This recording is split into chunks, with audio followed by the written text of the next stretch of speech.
Oke, teman-teman. Kali ini kita akan melanjutkan sharing kita tentang pentingnya literasi keuangan. Nah, teman-teman, dalam pengelolaan keuangan, literasi keuangan menjadi sesuatu yang amat penting sebelum kita mempersiapkan diri untuk berinvestasi. Oke, teman-teman. Nah, di dalam pengelolaan keuangan terdapat 6 komponen literasi keuangan yang mesti kita kuasai agar kita dapat mengelola keuangan pribadi dengan baik. Nah, seperti apa komponen tersebut dan bagaimana penjelasannya? Nah, jadi teman-teman, kali ini saya akan kembali sharing, tetapi saya tidak cantumkan video.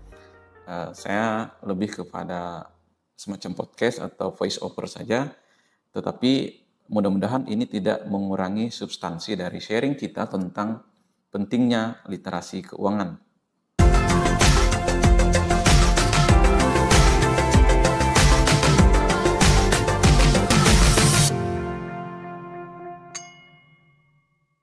Oke, seperti sudah saya sampaikan di awal bahwa terdapat 6 komponen literasi keuangan yang mesti kita kuasai agar kita dapat mengelola keuangan pribadi dengan baik. Nah, oke, teman-teman, sekarang kita mau lihat yang pertama. Nah, komponen pertama adalah penghasilan. Nah, penghasilan ini atau boleh dibilang juga pendapatan. Jadi, teman-teman, dalam hal ini kita mesti memilah pendapatannya. Jadi, mana pendapatan yang bersifat stabil dan mana yang bersifat fluktuatif. Nah, dasar dalam pengelolaan keuangan ini atau dasar untuk mengelola pengeluaran ini adalah penghasilan. Jadi, ketika kita bisa memilah mana yang stabil penghasilannya, mana yang belum stabil atau fluktuatif, ini yang akan menjadi kunci keberhasilan kita dalam mengelola keuangan. Yang kedua adalah tentang bagaimana membuat anggaran. Jadi anggaran belanja ini, komponen pengeluaran, teman-teman, bertujuan untuk agar pengeluaran kita terarah. Jadi pengeluaran ini terdiri dari 2. Jadi ada tentang membuat anggaran. Berkali-kali kita sudah jelaskan bahwa anggaran ini sangat penting kita lakukan untuk mengelola keuangan supaya pengeluaran lebih terarah. Kemudian yang nggak kalah penting adalah tentang bagaimana kita melakukan tracking atau mengecek pengeluaran kita secara berkala. Apakah sudah sesuai dengan budget tadi atau justru belum sesuai?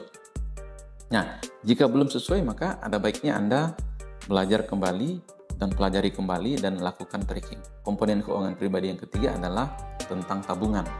Nah, tabungan ini merupakan tujuan keuangan yang akan memotivasi seseorang atau kita untuk menabung. Nah, tujuan menabung bisa jadi dalam bentuk dana darurat. Dana darurat itu ya untuk kepentingan darurat. Kemudian tabungan pensiun, lalu untuk pengeluaran-pengeluaran besar seperti membeli rumah, kendaraan, atau biaya pendidikan anak. Nah, ini merupakan komponen yang ketiga, teman-teman.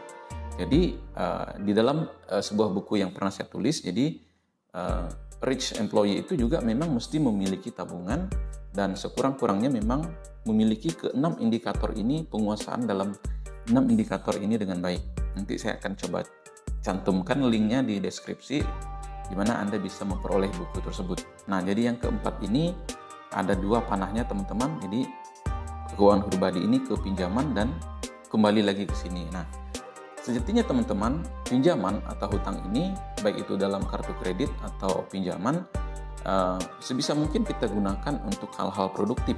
Apa saja hal produktif? Ya, kita tahu bisa saja untuk membeli aset yang memiliki nilai ekonomis tinggi dan nilainya tidak menurun dari waktu ke waktu. Kemudian yang kelima, teman-teman, adalah investasi. Nah, jadi investasi ini juga panahnya ada 2, alirannya 2, masuk dan keluar. Nah, teman-teman, kalau kita lihat, investasi ini akan membantu kita mencapai tujuan keuangan. Jadi pada dasarnya investasi pada sesuatu atau instrumen yang memang kita pahami dan tentu saja memiliki regulasi yang baik. Ya, regulasi yang baik ini ya tentu saja diawasi oleh OJK misalnya. Kalau kita lihat, kalau misalnya Anda di komoditas oleh Bapepti. Kemudian yang perbankan ada juga OJK, kemudian regulasinya BI juga mengatur. Nah, produk-produk seperti ini atau instrumen investasi yang ada saat ini memang pilihannya banyak. Kita sudah pernah bahas juga teman-teman di video, nanti kita coba cantumkan linknya di deskripsi. Kemudian hal-hal ini teman-teman, investasi ini sejatinya menghindarkan kita dari yang namanya investasi bodong. Nah, kemudian yang terakhir, yang keenam, komponen keenam adalah proteksi teman-teman. Dalam hal ini terdapat dua asuransi atau dua proteksi yang bisa kita lakukan. Yang pertama adalah proteksi terhadap diri pribadi, kemudian yang kedua adalah proteksi terhadap aset yang kita miliki. Nah, kemudian teman-teman, beberapa tahapan yang coba bisa kita lakukan untuk komponen proteksi ini adalah review tentang kondisi keuangan secara rutin dan berkala. Tujuannya adalah untuk memantau sejauh mana kondisi keuangan kita baik. Kemudian yang kedua, mengamankan data pribadi. Nah, data pribadi ini teman-teman bisa bersifat nomor rekening, nomor identitas, kemudian PIN-nya dan lain sebagainya itu. Nah, tentu saja di era digital seperti sekarang, kita mesti cekatan dalam mengamankan data pribadi kita, jangan sampai disalahgunakan. Nah, kemudian yang berikutnya adalah tentang proteksi asuransi untuk pengamanan diri, baik itu pada saat-saat darurat atau bahkan pada saat yang tidak diinginkan. Nah, seperti apa memilih asuransi, kita nanti coba akan cantumkan videonya di deskripsi atau Anda bisa lihat di linknya di atas. Nah, teman-teman, itulah keenam komponen dalam literasi keuangan yang memang mesti kita kuasai. Jadi ini adalah satu slide yang dijelaskan dengan cukup panjang, kurang lebih 6-7 menit.